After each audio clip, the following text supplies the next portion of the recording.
Hello எம்டிஎன்ஸ், ஆக்சிடென்ட்டை நியூஸில் பார்த்துருப்போம், நம்ம ஃபோனில் பார்த்துருப்போம், ஏன் நேரில் கூட சில பேர் பார்த்துருப்போம். ஆனால் அந்த ஆக்சிடென்ட் நமக்கு நடக்கும்பொழுது தான் அதோட உண்மையான வழி என்ன அப்படின்றது நமக்கு புரியும்.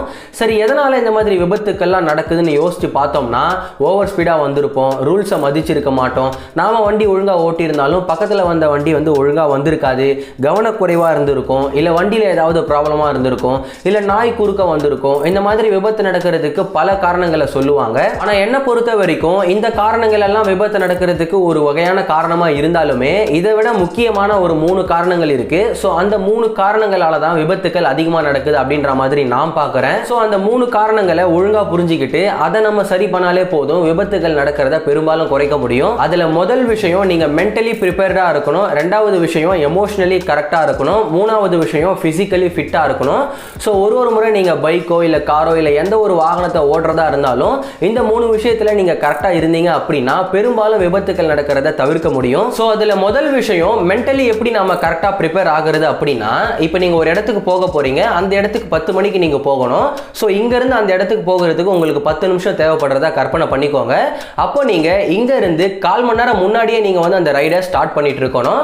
அப்பதான் உங்களுக்கு பைக்ல ரைட் பண்ணும்போதோ இல்ல எந்த ஒரு வாகனத்துல ரைட் பண்ணும்போதோ டைமுக்குள்ள போகணும் அப்படின்ற ஸ்ட்ரெஸ் உங்க மைண்ட்ல இருக்கவே இருக்காது. சில பேர் பண்ற தப்பு என்னன்னா, 10 நிமிஷத்துல போயிடலாம் அப்படின்னா கரெக்டா இங்க இருந்து 10 நிமிஷம் முன்னாடி தான் ரைடை ஸ்டார்ட் பண்ணுவாங்க. அதாவது 10 மணிக்கு போனோம்னா 9:50க்கு தான் ரைடை ஸ்டார்ட் பண்ணுவாங்க. சில பேர்லாம் பார்த்தீங்கன்னா 9:55க்குலாம் கூட ரைடை ஸ்டார்ட் பண்ணுவாங்க. ஸோ அந்த மாதிரி நீங்க ரொம்ப டைமை மினிமலாக வச்சுக்கிட்டு நீங்க ரைடை ஸ்டார்ட் பண்ணீங்கன்னா டைமுக்கு போகணும் அப்படின்ற ஸ்ட்ரெஸ் உங்களுக்கு இருந்துகிட்டே இருக்கும். ஸோ இது பார்த்தீங்கன்னா மென்டலாக உங்களை ரொம்பவே அஃபெக்ட் பண்ணும். ஸோ நீங்க எந்த வாகனத்தில் போறதா இருந்தாலும் சரி, இல்லை எந்த இடத்துக்கு போறதா இருந்தாலும் சரி, அந்த குறிப்பிட்ட நேரத்துக்கு கொஞ்சம் முன்னாடியே நீங்க கிளம்புறதுக்கு ட்ரை பண்ணுங்க. அப்பதான் உங்களுடைய மைண்ட்ல எந்தவித மென்டல் ஸ்ட்ரெஸ்ஸுமே இருக்காது. ஸோ அந்த ரைடையுமே நீங்க சேஃபா கம்ப்ளீட் பண்ண முடியும். ரெண்டாவது விஷயம், இது ரொம்ப ரொம்ப முக்கியம். அதாவது எந்த வாகனத்தை நாம ஓட்டுறதா இருந்தாலுமே அதுக்கு நாம எமோஷனலி கரெக்டா இருக்கணும். நிறைய பேர் பார்த்தீங்கன்னா ரொம்ப சந்தோஷமா இருப்பாங்க. ஸோ ரொம்ப சந்தோஷமா இருக்கும்பொழுது பைக்கோ இல்லை எந்த ஒரு வாகனத்தை இயக்கிறதா இருந்தாலும் அவங்களுக்கு ஓவர் கான்ஃபிடன்ஸ் வந்துடும். ஏன்னா ரொம்ப சந்தோஷமா இருக்காங்கல்ல. ஸோ அந்த மாதிரி ஓவர் கான்ஃபிடன்ஸ்ல நீங்க பைக்கை ஓட்டுறீங்க அப்படின்னா ஓவர் ஸ்பீடா போகிறதுக்கான வாய்ப்புகள் ரொம்ப ரொம்ப அதிகம். அதே மாதிரி ரொம்ப சோகமாவோ இல்ல ரொம்ப கோவமாவோ இருந்தீங்கன்னா அந்த மாதிரி சமயத்துல பைக் ஓட்டதை தவிர்த்துக்கோங்க. என்னது, ரொம்ப சோகமா இருந்தா பைக் ஓட்டக்கூடாதா? சோகமா இருக்கும்போது பைக் ஓட்டினா எனக்கு ஒரு மன நிம்மதி கிடைக்குது அப்படின்னு நீங்க சொல்லலாம். அது உண்மைதான், அது இல்லைன்னு சொல்லல. பட் நீங்க ரொம்ப சோகமாவோ இல்ல ரொம்ப கோவமாவோ இருந்தீங்கன்னா அந்த கோபம் அந்த வெறி எல்லாத்தையுமே பாத்தீங்கன்னா அந்த பைக் மேல காட்ட ஆரம்பிச்சிருவீங்க. ஸோ பைக்கை ரொம்ப ஹார்ஷா ரைட் பண்ண ஆரம்பிச்சிருவீங்க. அதனால நீங்க ரொம்ப சந்தோஷமா இருந்தாலும் சரி, இல்ல ரொம்ப சோகமாவோ இல்ல ரொம்ப கோவமாவோ இருந்தாலும் சரி, பைக்கை ஓட்டுறதை அவாய்ட் பண்ணிக்கோங்க. அதையும் மீறி நீங்க பைக் ஓட்ட போறீங்க அப்படின்னா பைக் ஓட்டுறதுக்கு ஒரு 5 நிமிஷம் முன்னாடி நீங்க அமைதியா உட்காருங்க. எதை பத்தியுமே யோசிக்காம உங்க மைண்டை ஒரு காமான ஸ்டேட்டுக்கு கொண்டு வந்துக்கோங்க. சோ நீங்க ஒரு அமைதியான நிலைமைக்கு வந்த பிறகு தாராளமா பைக் ஓட்டிக்கிட்டு போகலாம். ஆனா ஞாபகம் வச்சுக்கோங்க, பைக் ஓட்டும் பொழுது நாம எமோஷனலி கரெக்டா இருக்கணும். சோ நீங்க எமோஷனலி கரெக்டா இருந்தாலே 90% விபத்துக்கள் நடக்கிறத தவிர்க்கலாம். மூணாவது விஷயம், பிசிக்கலி ஃபிட்டா இருக்கணும். என்னது பிசிக்கலி ஃபிட்டா இருக்கணுமா? அப்ப ஜிம்முக்கோ இல்ல எக்ஸசைஸ் ஏதாவது பண்ணணுமா அப்படின்னா அப்படியெல்லாம் கிடையாது. அதெல்லாம் உங்களுடைய தனிப்பட்ட விஷயம். சோ பிசிக்கலி ஃபிட்டா இருக்கணும் அப்படின்றத நான் எதை மீன் பண்றேன்னா, இப்போ நிறைய பேர் பார்த்தீங்கன்னா நைட் டியூட்டி பார்த்துருப்பாங்க. ஸோ பகல்ல கொஞ்ச நேரம் கூட தூங்காமலே ஃப்ரெண்ட்ஸ் கூட வெளியே போறதோ இல்லை பைக்ல எங்கேயாவது எடுத்துட்டு வெளியே போறது, கடைக்கு போறது, ஸோ இந்த மாதிரி உடம்புக்கு ரெஸ்ட் கொடுக்காமலே அவங்க பைக் ஓட்ட ஆரம்பிச்சிருவாங்க. ஸோ இந்த ஒரு தப்பை தயவு செய்து பண்ணாதீங்க. உங்களுடைய உடம்புக்கு ரெஸ்ட் அப்படின்றது ரொம்ப ரொம்ப அவசியம். ஸோ நீங்க கரெக்டாக ரெஸ்ட் எடுத்துட்ட பிறகு உங்க பைக்ல நீங்க ரைட் போறதோ இல்லை எங்கேயாவது வெளியே போறதோ பழக்கப்படுத்திக்கோங்க. அடுத்த முக்கியமான விஷயம், உங்க உடம்புக்கு ஏற்ற எனர்ஜி லெவல் கரெக்டா இருக்கா அப்படின்றத பார்த்துக்கோங்க. இந்த ஸ்விக்கி, ஜொமேட்டோ, கொரியர்ல ஒர்க் பண்றவங்கலாம் பார்த்தீங்கன்னா இந்த பிரேக்ஃபாஸ்ட், லஞ்ச், டின்னர் இதெல்லாமே கரெக்டான டைமுக்கே சாப்பிட மாட்டாங்க. ஸோ இன்னொரு ஆர்டர் கொடுத்துட்டு பார்த்துக்கலாம், இல்லை இந்த டைமுக்கு சாப்பிடலாம், இல்லை 1 மணி நேரம் கழிச்சு சாப்பிடலாம், அரை மணி நேரம் கழிச்சு சாப்பிடலாம்.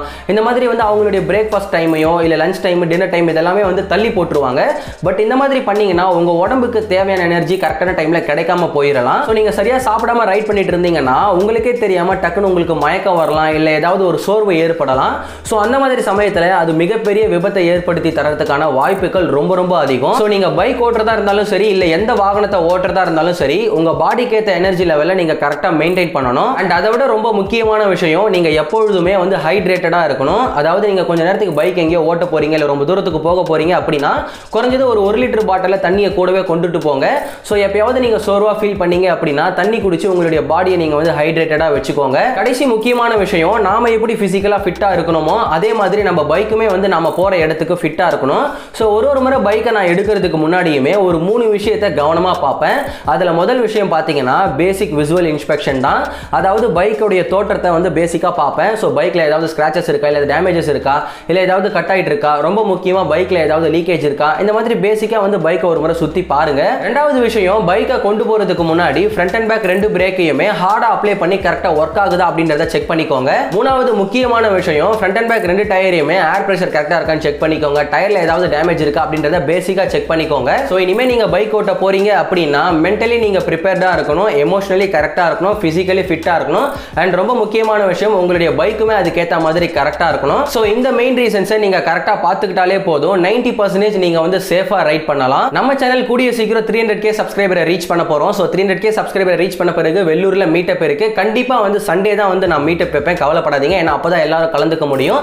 ஸோ சீக்கிரமா நம்ம வந்து 300k சப்ஸ்கிரைபரை ரீச் பண்றதுக்கு ஹெல்ப் பண்ணுங்க. மறக்காம எல்லாருமே அந்த மீட்டப்ல கலந்துக்க ட்ரை பண்ணுங்க. ஸோ இந்த வீடியோ உங்களுக்கு பிடிச்சிருக்கும்னு நினைக்கிறேன். பிடிச்சிருந்தா like, share, comment and subscribe பண்ணி நம்ம MTNs ஃபேமிலியில ஜாயின் பண்ணிக்கோங்க.